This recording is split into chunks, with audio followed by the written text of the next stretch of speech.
नमस्कार। कृष्णांजलि स्टूडियो विश्रामपुर आप सबका हार्दिक अभिनंदन करती है।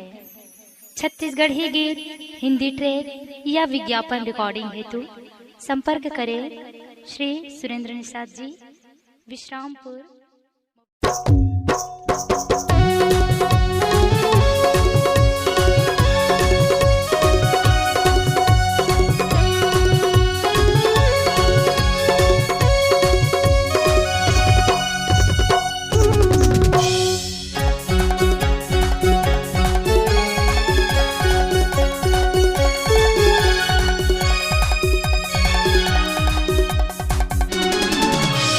गजरेली नैना के मारे मोला बाल, रात हो गे बैरी छूटत है परान। गजरेली नैना के मारे मोला बाल, रात हो गे बैरी छूटत है परान।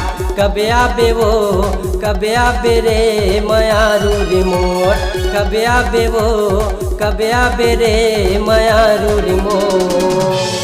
गजरेली नैना के मारे मोला बाल, रात हो गे बैरी छूटत है परान। गजरेली नैना के मारे मोला बाल, रात हो गे बैरी छूटत है परान। कबे आबे वो कबे आबे रे मयारू रिमोट, कबे आबे वो कबे आबे रे मयारू रिमोट।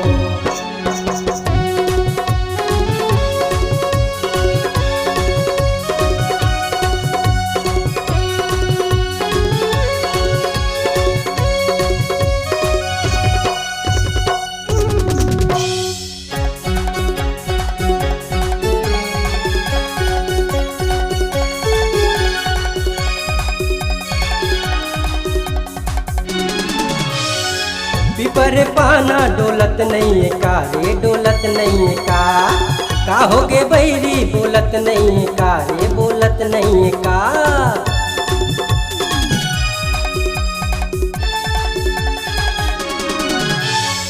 पिपर पाना डोलत नहीं है का रे, डोलत नहीं है का हो गे बैरी बोलत नहीं है का रे, बोलत नहीं है का।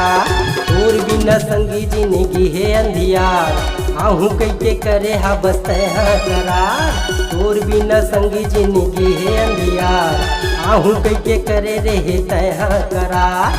कबे आबे वो कबे आबे रे मयारू रे मोर, कबे आबे वो कबे आबे रे मयारू रे मोर। गजरेली नैना के मारे मोला बाल, रात हो गे बैरी छूटत है परान। गजरेली नैना के मारे मोला बाल, रात हो गे बैरी छूटत है परान। कबे आबे वो कबे आबे रे मयारू रे मोर, कबे आबे वो कबे आबे रे मयारू रे मोर।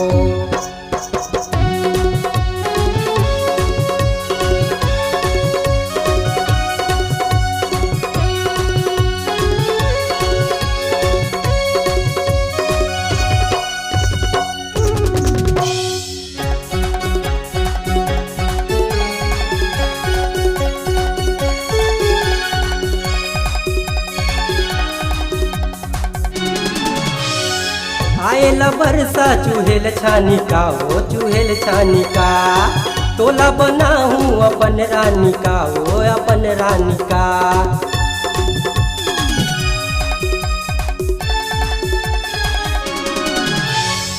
आएला बरसा चूहेल छानी का वो चूहेल छानी का, तोला बनाऊं अपन रानी का रे अपन रानी का। बचपन के तय मोरे संगी रे, माया लगा के कहाँ जाबे रे। बचपन के तय मोरे संगी रे, माया लगा के कहाँ जाबे रे। अरे कबे आबे वो कबे आबे रे मयारू रे मोर, कबे आबे वो कबे आबे रे मयारू रे मोर। गजरेली नैना के मारे मोला बाल, रात हो गे बैरी छूटत है परान।